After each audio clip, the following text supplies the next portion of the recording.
تو میں یہ عرض کر رہا تھا معراج نبی صلی اللہ علیہ وسلم کو جسد اطہر کے ساتھ ہوئی.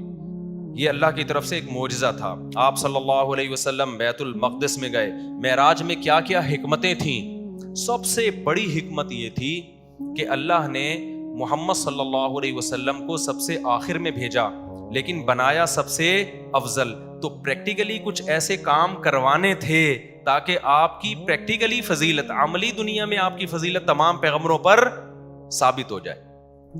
تو سب سے پہلا اللہ نے اپنے قریب بہت کیا، 7ویں آسمان پہ لے گئے تاکہ رسول اللہ صلی اللہ علیہ وسلم کا اللہ کے ساتھ قرب زیادہ ہو جائے. نمبر 2، نبی صلی اللہ علیہ وسلم کو یہ فضیلت کہ آپ نے مسجد حرام میں نماز پڑھائی، آپ کو یہ فضیلت مسجد نبوی میں نماز پڑھائی. یہ دونوں بڑی عظیم مسجدیں ہیں. لیکن ایک اور اسلام میں بہت عظیم مسجد ہے جہاں ہزاروں پیغمبر آئے، وہاں بہت سارے پیغمبروں کا قبلہ تھا وہ مسجد، جہاں موسیٰ علیہ السلام آئے، جہاں عیسیٰ علیہ السلام آئے، ابراہیم علیہ السلام بھی گئے وہاں پہ، سلیمان علیہ السلام، داؤد علیہ السلام. تو یہ سارے پیغمبر تو اصل میں یہودیوں اور عیسائیوں کے نہیں ہیں، اصل میں یہ کس کے ہیں؟ ہمارے. اصل میں تو ہم ان کی تعلیم پر عمل کرتے ہیں. یہود و نصارہ نے تو ان کا نام استعمال کیا ہے، ان کی تعلیمات پہ عمل نہیں کیا. ایک ٹرین میں نا ایک انگریز تھا، بر صغیر کا واقعہ ہے. تو اس نے ایک مولوی صاحب کو دیکھا، تم نے داڑھی دیکھی کہ تم نے کیسی صورت بنائی ہوئی ہے؟ انہوں نے کہا جیسے ایسی بنائی جیسے تمہارے پیغمبر عیسیٰ علیہ السلام کی تھی. وہ بیچارہ لاجواب ہو گیا کہ یار ہمارے پیغمبر کو فالو کون کرتا ہے؟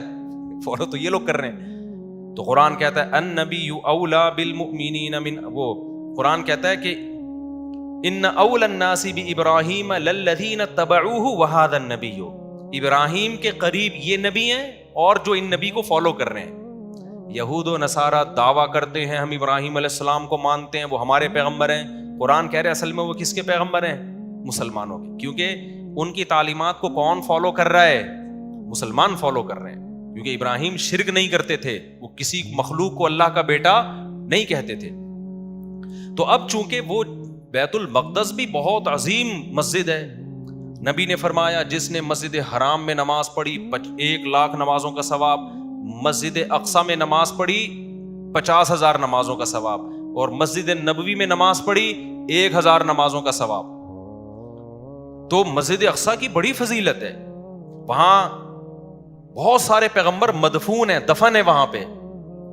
تو اللہ یہ چاہتے تھے کہ اپنے حبیب صلی اللہ علیہ وسلم کو اس فضیلت سے محروم نہ کریں.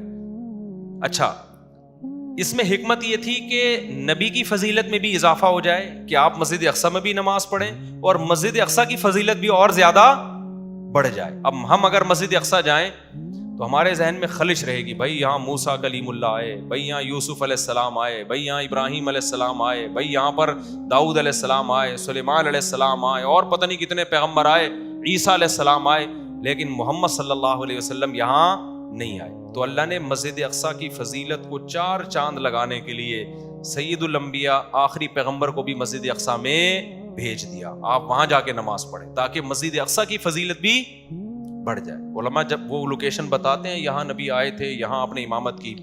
ایک بات. دوسری حکمت کیا تھی؟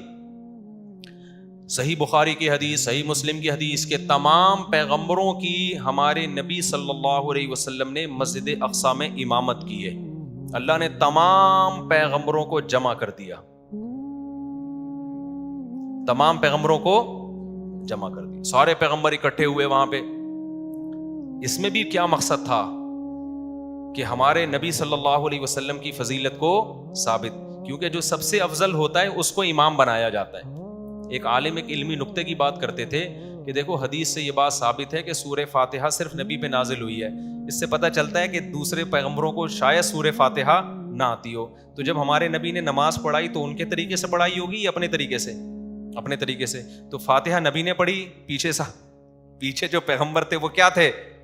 خاموش تھے. اس کا مطلب بغیر فاتحہ کہ ان کی نماز ہو گئی کہ نہیں ہو گئی؟ کیونکہ انہوں نے تو صرف سنی ہے. تو یہ امام حنیفہ کا موقف ہے، امام فاتحہ پڑھے گا، پبلک سنے گی تو نماز ہو جائے گی. لیکن یہ کوئی اتنی بڑی دلیل نہیں ہے کہ اس کو آپ مناظروں میں چیلنج کرنا شروع کر دیں. اصل دلائل ہمارے وہ حدیث ہے من کان لہ امام فقراءۃ الامام لہ قراءۃ. صحیح حدیث ہے، جس شخص کا کوئی امام ہے تو امام کی قراءت مقتدی کے لیے کافی ہے. دوسری صحیح مسلم کی حدیث ہے, امام کو امام بنایا جاتا ہے تاکہ اس کی اقتدا کی جائے. اذا کبر فکبروا, تکبیر کہے تکبیر کہو. واذا قرأ فانصتوا, جب تلاوت شروع کر دے خاموش ہو جاؤ. واذا قال ولا الضالین, جب ضالین کہے تو آمین کہہ دو. اس سے بھی پتہ چلتا ہے کہ امام, اور تو یہ دلائل ہے ہمارے. خیر ہم آگے چلتے ہیں. تو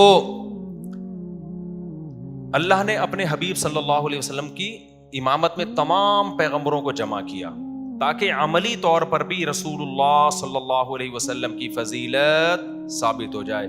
وہاں سے پھر براق کے ذریعے آپ کو آسمانوں میں لے جایا گیا, اور یہ چند سیکنڈ میں یہ کام ہوا ہے. اب یہاں پر جو ملحد لوگ ہیں وہ کہتے ہیں یہ کیسے ممکن ہے. ہم کہتے ہیں جب کائنات نہیں تھی پہلی مرتبہ اللہ نے بنا دی, یہ عقلاً ممکن ہے؟ بھائی وہ دھماکہ ہوا تھا نا, بگ بینگ تھیوری, ڈھین کر کے کائنات بن گئی تھی, تو دھماکہ خود بخود کیسے ہو گیا؟ انرجی کہاں سے آئی؟ خدا نے اپنی طاقت سے اتنی انرجی پیدا کر دی جو مادے میں تبدیل ہوئی, اور یا مادہ انرجی میں تبدیل ہوا, جو بھی ہوا وہ تو وہاں بیٹھا ہوا کوئی دیکھ رہا ہوگا تو بتا سکتا ہے کیا ہوا تھا. تو وہ جب بغیر سبب کے اتنی بڑی کائنات کو بنا سکتا ہے, اس کا مطلب وہ کچھ کرنے میں کسی سبب کا محتاج نہیں ہے.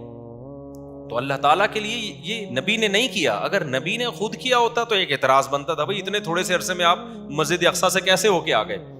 یہ کام کس نے کیا ہے؟ اللہ نے کیا. تو اللہ سب کچھ کر سکتا ہے. اعتراض جب بنتا تھا جب ہم کہتے ہیں یہ محمد صلی اللہ علیہ وسلم نے خود یہ کر لیا ہے, پھر اعتراض بنتا تھا. دوسری بات یہ کہ رسول اللہ صلی اللہ علیہ وسلم کو جو معراج کروائی گئی, اس کی ایک بہت بڑی حکمت یہ بھی تھی تاکہ نماز کی جو فرضیت ہے نا وہ عام احکام کی طرح نہ ہو. معراج پہ بلا کے نبی کو نمازیں دی گئی ہیں تاکہ امت نماز کو دیگر اسلامی احکام کی طرح نہ سمجھے. بھائی آپ نے جب کسی کو گفٹ دینا ہوتا ہے, ایک طریقہ تو یہ ہے کہ آپ پوسٹ کر دیتے ہیں, اس کے گھر میں لیٹر آیا, کھولا تو 5 روپے نکلے اس کے اندر سے, ٹھیک ہے نا, 50 روپے کا نوٹ نکلا. یہ بھی ایک طریقہ ہے گفٹ دینے کا. ایک طریقہ ہے کسی بندے کو بھیج دیا. ایک طریقہ ہے آپ کہتے ہیں یار یہ تو میں یہ بڑا گفٹ آپ کو دینا چاہتا ہوں, یہ میں آپ کی دعوت کروں گا, آپ میرے گھر آئیں گے, کھانا کھائیں گے, سیلفیاں لیں گے ہم دونوں مل جل کے, اس کے بعد یہ ڈبہ میری موجودگی میں کھلے گا, گفٹ کا ڈبہ. آپ سمجھ جاؤ گے بیٹا کوئی چھوٹی چیز نہیں. ویسے ہی اگر گفٹ دینے کے لیے بھیج دے تو خالی ڈبہ ہی بھیج دے. وہ جب گھر بلا کے دیا جائے گا تو چھوٹی چیز گفٹ نہیں دی جاتی. تو اللہ نے اپنے حبیب صلی اللہ علیہ وسلم کو اپنے پاس بلا کے نمازوں کا تحفہ دیا. اور کیسے دیا؟ پہلے 50 نمازیں فرض کی ہیں. دیکھو اللہ نے کرنی 5 ہی تھیں. لوگ کہتے ہیں اگر راستے میں موسیٰ علیہ السلام سے ملاقات نہ ہوتی تو وہ تو 50 ہو جاتی, ہم تو مر جاتے. اللہ نے 50 دینی نہیں تھی. دینی کتنی تھی؟ 5 ہی دینی تھی, لیکن ایک پروسیس کے تحت دینی تھی. یہ بتانا تھا کہ میں چاہتا تو یہ تھا کہ تم ہر وقت نماز ہی پڑھا کرو, ٹھیک ہے نا. 50 کا تو مطلب یہی ہوتا نا, لیکن مجھے پتا ہے تم یہ کر نہیں سکتے, تو چلو 5 کر لو. ثواب کتنے کا مل جائے گا؟ 50 کا مل جائے. جیسے آدم علیہ السلام سے جو خطا ہوئی اور جنت سے نکلے, تو یہ تو پلاننگ تھی اللہ میاں کی پہلے سے, ٹھیک ہے نا. خطا نہ ہوتی تو جنت سے نہ نکلتے, جنت سے نہ نکلتے تو زمین پہ نہ آتے, زمین پہ نہ آتے تو آزمائش کہاں سے ہوتی؟ تو پیدا تو کس کام کے لیے کیا تھا؟ آزمائش کے لیے. تو اللہ نے کہا چلو شیطان کو تھوڑا سا ورغلانے دو, آدم کو خطا کرانے دو. اللہ کو پتا ہے یہ تو توبہ کر کے ٹھیک ہو جائیں گے, لیکن اس بہانے یہ جنت سے نکلیں گے. پھر ان کی اولاد کو میں بتاؤں گا کہ گناہ وہ چیز ہے جو آپ کو جنت سے نکالتا ہے, اور اگر گناہ ہو جائے تو توبہ وہ چیز ہے جو دوبارہ جنت میں لے جاتا ہے. اور یہ سبق بھی ملے گا کہ شیطان نے بھی غلطی کی, آدم نے بھی غلطی کی. شیطان کو حکم دیا سجدہ کر, شیطان نے کہا نہیں. آدم کو حکم دیا اس درخت کے قریب نہ جانا, آدم بھی چلے گئے. خطا دونوں سے ہو گئی نا. لیکن شیطان سے جب غلطی ہوئی, اللہ کو غصہ آیا, تو شیطان غصے کے جواب میں توبہ کرنے کے بجائے اور اکڑ گیا, اور کہنے لگا موت تک زندگی دے, سب کو جہنم میں لے کے جاؤں گا. اکڑا ہوا ہے اب تک. اور آدم کو جب پتا چلا اللہ کو غصہ آیا ہے, تو آدم نے کیا کہا؟ ربنا ظلمنا انفسنا, اے ہمارے رب ہم سے اپنی جان پر ظلم ہو گیا. وَإِن لَّمْ تَغْفِرْ لَنَا وَتَرْحَمْنَا, معاف کر دے, تو نے معاف نہیں کیا برباد ہو جائیں گے. ثُمَّ اجْتَبَاهُ رَبُّهُ, اللہ کہتے ہیں ایسی پسند آئی توبہ, ہم نے آدم کو دوبارہ منتخب بنا دیا. تو ہم شیطان کی اولاد ہیں یا آدم کی؟ تو کام شیطان والے کرنے یا آدم والے؟ ہمارے ایک دوست ہیں مسقط میں, انہوں نے کارڈ چھپایا کہ اولاد آدم کی طرف سے حسن قرات کا انتظام کیا گیا ہے. ان کے دادا آدم نام ہے ان کے دادا کا, تو ان کے دادا کی اولادوں نے کوئی حسن قرات کی محفل کا انتظام کیا نا, تو کارڈ آیا اولاد آدم کی طرف سے. میں حیران کہ یار یہ آدم علیہ